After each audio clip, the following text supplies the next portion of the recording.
Hey everyone, it's Robin, RsIslandCrafts, and welcome to my studio. Today we are going to work on a foundation paper pieced square and a square quilt block.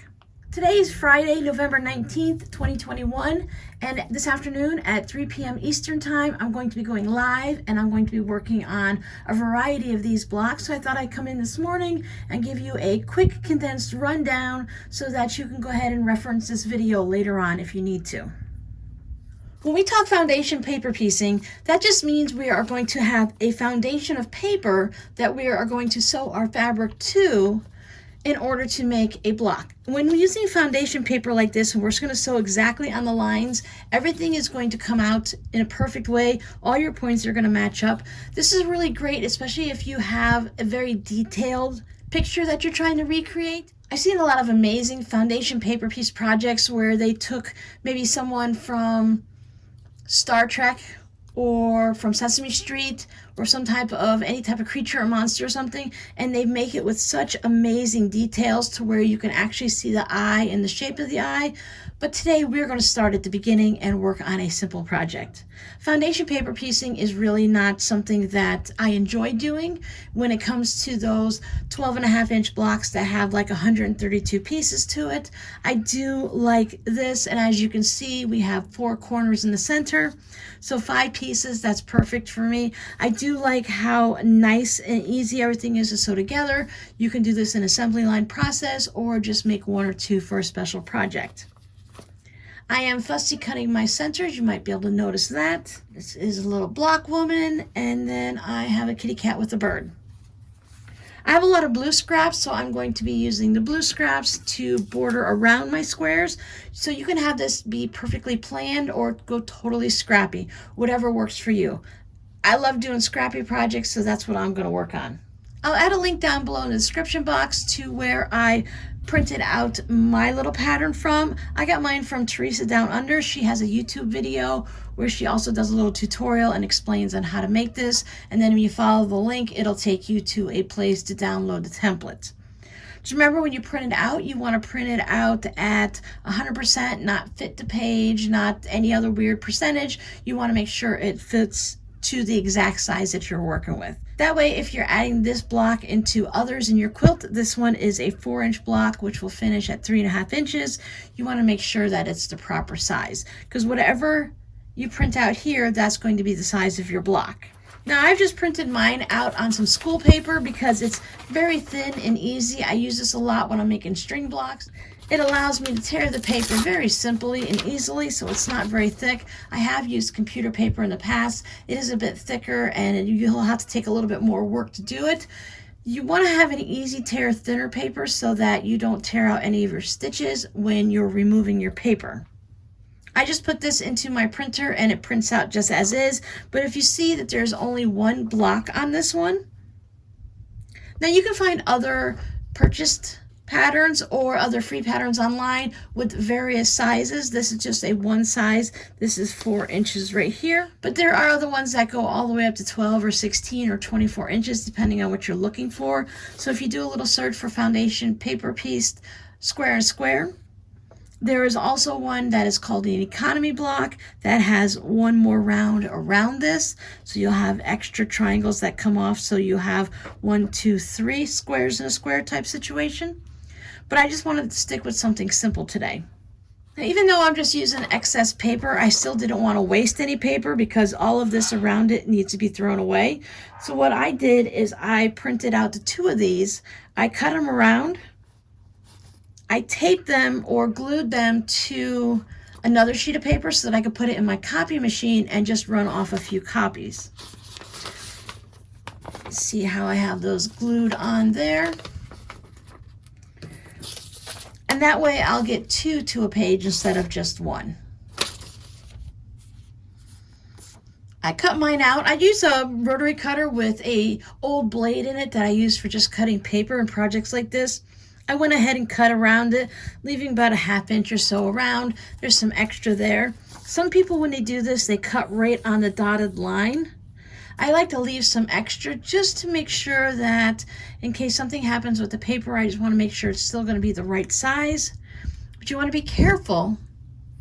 You can see here that it's a dotted line. That is our cut line. And then the straight lines are where we're going to sew. So you want to make sure that you don't cut all the way up to there, because we need that 1/4 inch seam allowance to sew our blocks together. Now when you look at your pattern, the writing on here is very small. Normally that'll be a little bit larger, but this says A1, A2, A3, A4, and A5, and that's the order in which you're going to be sewing everything together. For this project, it's not that big of a deal, but on some of those really in-depth projects that have more than 10 little pieces of fabric in it, you want to make sure you're following the order of the sequence so that when you're done, you don't have any exposed seams and everything looks right. If your pattern doesn't give you the specifics of what size fabric to cut, what you want to do is you want to take the first one. Now we're going to talk specifically about this project. You can go ahead and apply these ideas to other foundation paper piecing, but from this point on, we're only going to talk specifically about this project. But basically they're all very similar, and it just changes on how many pieces and which way you have to sew everything together. Now this is A1 and A2. So this is going to be our first seam right here, but the first piece I'm going to put down is actually this square here, so I want to make sure what size that is. So by putting it up just against the paper, I can see that this is a 2.5 inch square in the center. Now if I put a 2.5 inch square right there, then that's just going to cover the center. I need it to extend past so that I have that 1/4 inch seam allowance on all of these pieces around. As we get going, it might make a little bit more sense. This is a type of project that it's a little hard to visualize. It's more of a hands-on thing. So as you get going, you might get more of the aha moments. A lot of the times we're doing this in a backwards motion where we are going to be putting our fabric on one side and then sewing from the other. So you have to really think things out backwards. But right here we have our 2 inch square. So what I want to do is I want to cut that at least 1/2 inch larger all the way around. That gives me plenty of wiggle room, and I'll show you how to trim it up and how it's going to make it nice and easy to sew our next pieces. So if you happen to be doing something larger and this was a 6 inch square, then you'd want to go ahead and cut your... So I have fussy cut my 3 inch square. You can have it a little bit larger if you happen to have a scrap like that. And what's going to happen is when you put it on the wrong side here and you hold it up to the light, you want to make sure that you have fabric going beyond all of these lines, preferably 1/4 inch or more. Because we don't want to have little tiny seams that are only 1/8 of an inch or barely any bit of fabric at all. So we want to make sure it's going to be going past that all the way around. Now for mine, I'm going to go ahead and cut squares to do my corners with, and then I'm going to cut them in half so that they become triangles. If you have scrap fabric that is going to be larger than this area and it's already in some type of a weird shape or a triangle, you can go ahead and use that. But I'm just going to take some of my smaller blue scraps. I have a lot of blue scraps, so I'm going to do a blue background for all of mine, and I'm going to cut mine into squares. And to figure out what size I needed there, you just have to look and see what size your square is here. So my square itself is 2.5 inches. If I said 2 inches earlier, my apologies. It's 2.5 inches. So I want the square to work on my corners to be 1/2 inch larger. So I'm going to cut each of my corners. They're going to need a 3 inch square. I just went ahead and cut 4 because I want all 4 corners to be different. But as you can see with this block, I do have duplicates. So when I cut the square in half, I'll get 2 blocks out of these 4 squares. Since I'm just working with scraps, I went ahead and made those 2 blocks just to see exactly where my numbers were and to make sure before I cut a whole bunch up to make a small project that I'm going to be cutting them the right size. So if this is your first time making it and you're really not sure exactly what size you need to cut everything, because maybe you're not doing the 4 inch square that finishes at 3.5 inches like I'm doing today, I recommend cutting out one of your foundation paper patterns and then just trying a couple different scraps to see what size it's going to work. So if you want to make an entire quilt and you're using specific fabric that you bought yardage of, I would suggest grabbing some just regular scraps and leftovers from previous projects to make one test square and see what that looks like. So you know you're getting the right size of each piece of area that you're going to cut for. So I have my center that is 3.5, and I have the squares to go around that I've cut at 3. You can cut them all at 3.5 to make it nice and simple if you want to stack everything up. This is a great project if you have one of those die systems. Like I know the AccuQuilt Go die cutter has some triangles that you can use for this, so I imagine the other ones like the Silhouette, etc. will have something similar. So I can stack these 4 up, place my ruler on the diagonal, and cut them in half. Set 1/2 aside, and I'll go ahead and use this half. As I mentioned, I don't do a lot of foundation paper piecing, so if you're very experienced with this, I know some of our viewers here in the RsIslandCrafts community are really, they love doing the foundation paper piecing, so if I say anything that's not quite right, or if you have any extra tips and tricks for us, please leave it down below in the comments. So when we look at our paper here, these are going to be our stitch lines. For this one, we're only going to be stitching around our square here. These lines are going to be when we stitch it into the project or into each other square together. The confusing part is we need to flip it over to this size. If you have a light box, this works really well, or you can kind of hold it up to your light or up to a window. I can see the lines right there where my square is. But before I get to that step, we're going to do one little thing that makes it it just kind of makes it easier to get things done. On these lines, we want to go ahead and fold them. It's going to make it easier when we go to trim things up. I just have a piece of cardboard that came out of a charm pack bundle. So anything that's a little bit thin will work. You can go ahead and use like a Christmas card or something. That is really nice. So I'm just going to hold it up against the line. I didn't really mind which one I started for this project, but if you're doing a different type of project, start at the first place that you're going to sew and just work through your numbers. So here is my A1. I'm going to put the cardboard right on the line so that I'm at the edge of it, and I'm just going to bring this up and give it a little bit of a crease. And that's going to give me a fold. That's right there on my line. Then I just spin it and I just keep working my way around. It doesn't have to be a really hard crease. We just want to make it easier on ourselves when we go to trim things up so that we have that line right there to easily fold back. I've watched a few videos before today, recording today's video, and not everybody does this step, but those who do it, they say it's very helpful.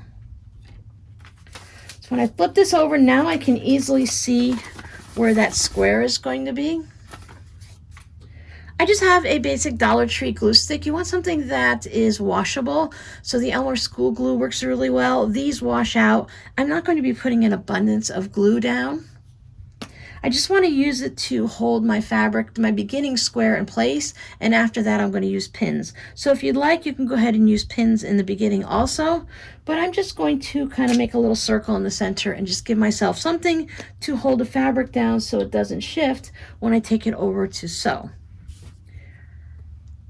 Remember, we're working our way and thinking backwards, so I'm going to want my right sides up. And I'm going to lay this down so I have about in the center, so I have equal bits all the way around. Just let that glue, I'm not going to hit it with the iron and set the glue or anything because this isn't going to be permanent.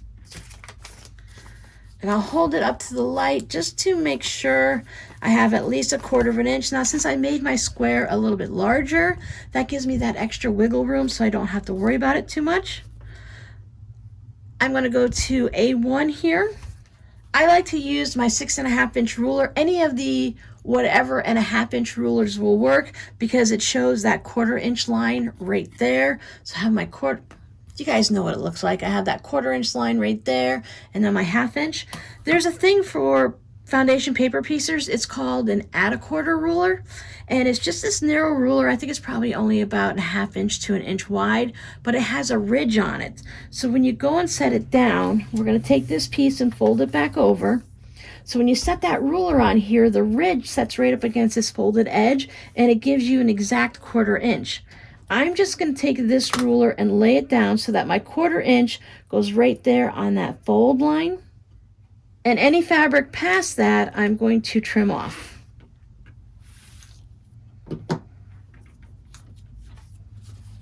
So if you had a pin in there, it'd be a little bit hard to put it down on the table and do that trimming.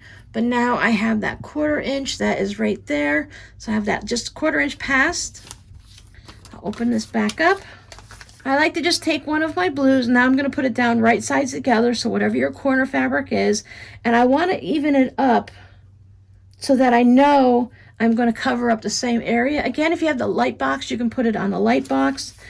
You can hold it up just to double check that you're going to be covering this whole area. You can test it out by folding it over so that I can see that I can't see any of the lines. I like to use these flat flower head pins so that it's going to lay flat underneath this. So when I take it to the sewing machine, it's going to hold it in place, but it's also going to keep it from getting stuck underneath or have any of those lumps or anything like that. And I'm only going to pin it. You can either pin it this way or just somewhere up there, because remember, we're going to be sewing blindly over here. Now there's a wide variety of ways to do this. Some people will fold this back since it's at 1/4 inch and just take it and sew it like that on their sewing machine. I like to stick with the way that you fold it over this way, and then you're going to stitch right on this line. Another personal preference, some people like to start within the seam allowance and do a little back stitching and then stitch across the line and back stitch again. I like to just go ahead and start outside the cutting line and stitch right on that line and just keep going past. It's going to cause a little bit of extra work for me that you'll see when we get to that point.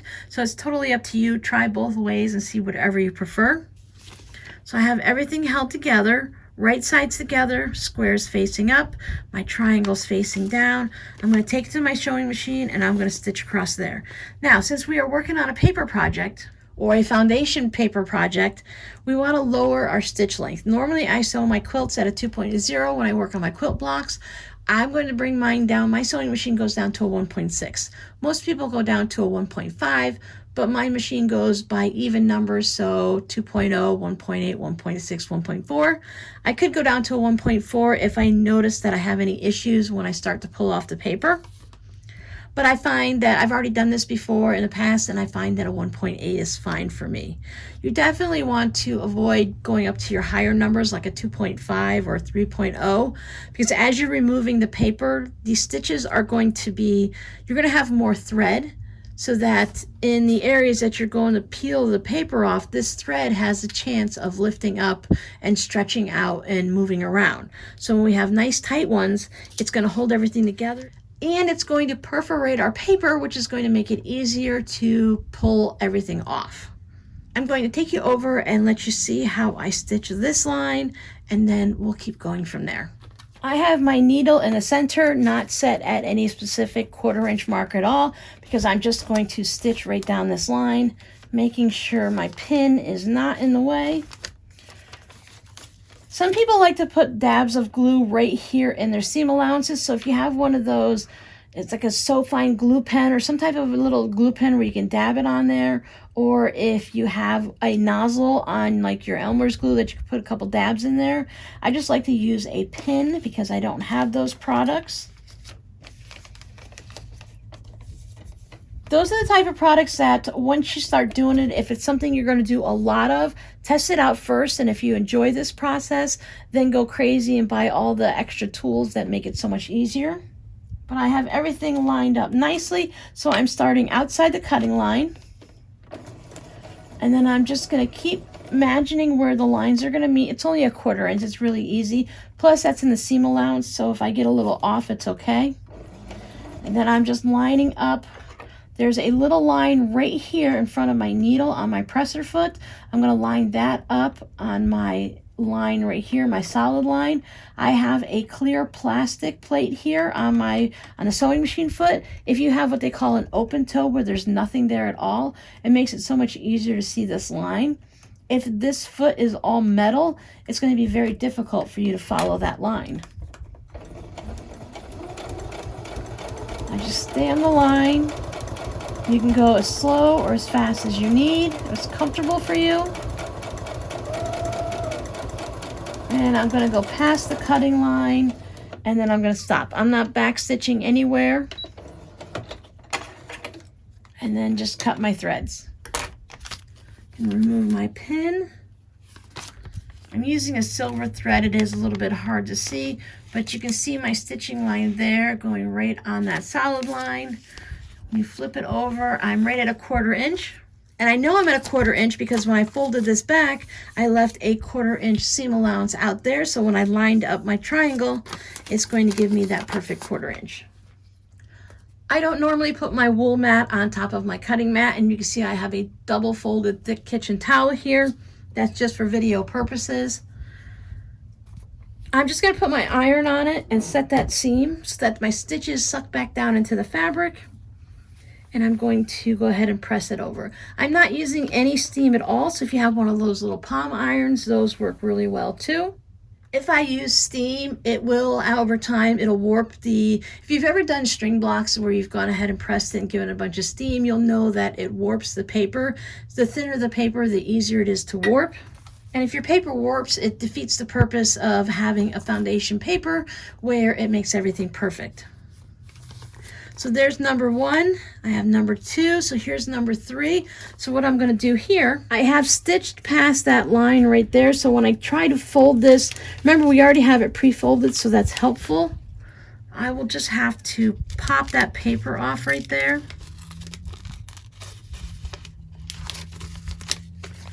And I only need to take out a couple of, not take out the stitches because I'm into my seam allowance, but I just want to take the paper and bring it down. If you go ahead and just like tear into this, it's not too bad, but then by the time you get to the last one, you have a lot of floppy pieces everywhere. So make sure that's folded on the line still, and I fold that back so that when I bring my 1/4 inch or my add a 1/4 ruler, line my 1/4 inch right along the edge of the paper.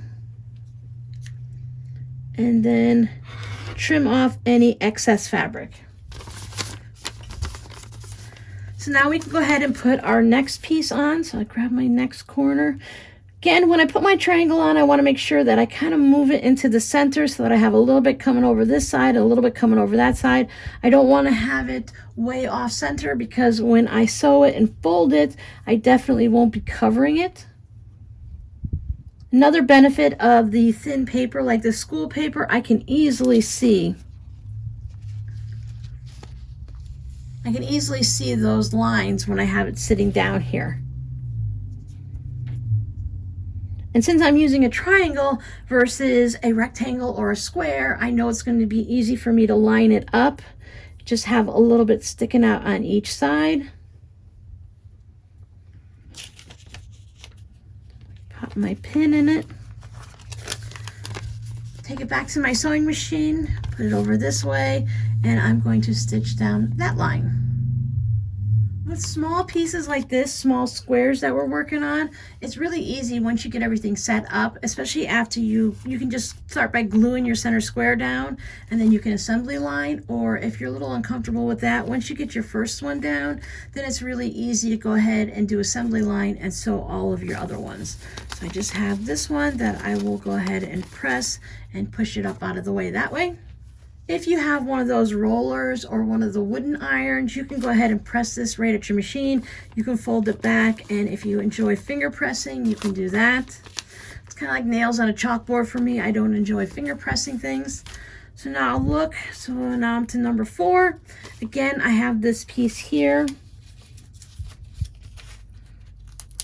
Just my seam allowance, so if a stitch comes out in the beginning, it's not that big of a deal because I'm going to be stitching across it. And this is why I said it's really helpful if you've already had this folded over. So it just makes it easier to go ahead and do this step here. Try one block not folding it over and try one block folding it over ahead of time, pre-folding it, and see what works for you. We're all different in the way we do things and what we enjoy, and you may prefer it the other way.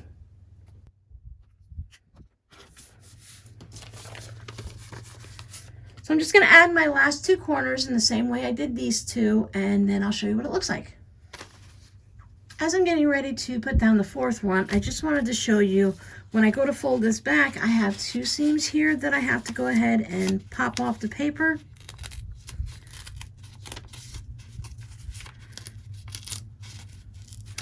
so that I'm able to continue to fold it down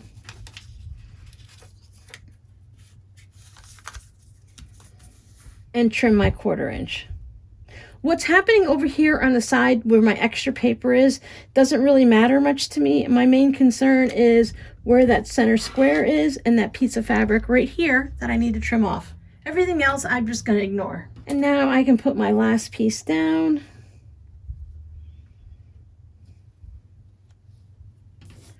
If you need to, if you noticed your points are wiggling at all, you can put pins in 2 separate spots. Just remember to keep them away from your sewing line. Definitely don't want to sew over your pins, especially when you're sewing backwards. It's my last corner. Give it a nice press. Push it over. And then after this is all done and I know everything is in place, I do like to give it a nice bit of steam. Take one of these fun clappers and put it down there. This one's from Riley Blake, but there's various places you can get them from. I really like this design because it has that nice little grooves with the handhold on it. And what it does, especially with a wool mat, you get that extra because the steam is going down into the wool mat and heating your block from underneath. And then you put this wooden block on it and it just helps press it a little bit flatter. Because especially with these blocks, you do have a lot of bit that is just kind of like the way the seams are folding over and you're going through paper and stuff like that. So these seams do seem to be a little bit higher up. Working on one block at a time does take a bit, so depending on the amount of time you have, you can do them one at a time. But if you can get some type of assembly line going and prep yourself ahead of time, it's going to make it a lot quicker to get them done. So that's what my basic block looks like. So I want to go ahead and trim it up before I remove the paper. I'm going to line my ruler up on those dotted squares. Some people like to do those, use those spinny mats. You can also, because of this project, we can just line it up with the 4-inch mark and go ahead and trim it around that way and it'll be fine. But since you know what size, like I know mine is going to be 4 inches, so I can make sure it's lined up nicely all the way around. Yes, cutting through the paper will dull your blade a little bit. So if you have an older blade, it's a good time to use it on here. I do have one that's specifically for paper, but that one is starting to get a little bit of dull to it, so I need to change it out for something and sharper, already used dull blade, if that makes sense. When this one gets dull, I will move this one to my paper rotary cutter. I have a separate one for this and I write paper on the back. And then when that one gets dull, I put it into a container where I save all of them, now the old ones. I'll put a new rotary cutter blade in this guy. The one that's not sharp enough to do fabric, but is still quite sharp, gets downgraded. It's almost like sponges in the kitchen where some people downgrade their sponges from dishes to stovetop to floors or whatever. As you can see, there's very little waste when I did it this way because I kept my squares and fabric scraps and stuff to be not much bigger than what I'm doing. So there is my block. Now to remove the paper, you can do it in any order you want, but why not just go ahead and note number. Let's do number 5 since that's the last one we've sewn, so it's easy here. It's already been folded over, so I just see how nice and perforated it just pops right off. Now, I'm just showing you how to do this, but for my other ones, I will leave them on the paper until I'm ready to sew everything together, just in case there's any type of bias anywhere. I am cutting my squares out of scraps, so depending on where I put my ruler when I cut them, I could be cutting on some type of bias, and then I cut them in half so that normally this would be my bias and this would be fine, but again, I'm using scraps, so you never know. Just hold the paper. I can just pull it off. If you get little bits in the corners like this, you can use tweezers. Pop the seam if you need to there.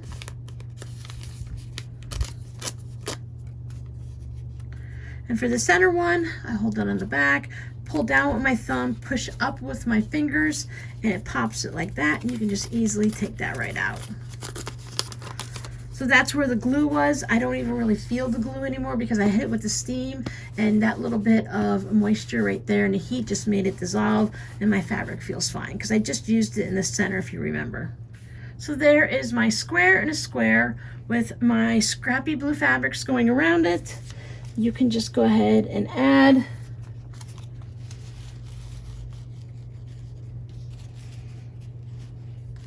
more of your square and square blocks around it, or you can go ahead and just add it to other projects. If you use the size of your square and square foundation paper piece project, your square here, if it's the same size, that maybe you have a 6.5 inch one. So if it's all the same size as your other blocks, you can intermix them and intermingle them. If you have it so that all of your number ones go in the center, you can be very specific. You just have to plan that ahead of time, because as you can see, my little fussy cut cat is in a different direction. And then you can have something very specific, pinwheel-like in the center. So one of the things you can do is, if you make sure that anytime you do this, that you have your number one sitting at the top, so that when you put your fabric down and you add your square of fabric right to that, that you always have it pointing up this way, or if you always have the point of it going this way, whichever works for you, however you want to plan it out. You can use some type of, I'm sure there's programs online for you to go ahead and color in, get some graph paper and just kind of figure it out, or do like I am and just go totally scrappy and have fun. Mine will all have the same color around the outside so that I can use fun novelty scraps on the inside. So I hope to see you this afternoon at 3 p.m. Eastern, November 19th, 2021. I go live on the first and third Friday of the month at 3 p.m. Eastern each time. And this is the project we're going to work on, or you can just come and hang out and chat with everyone. So I hope to see you later today. Bye.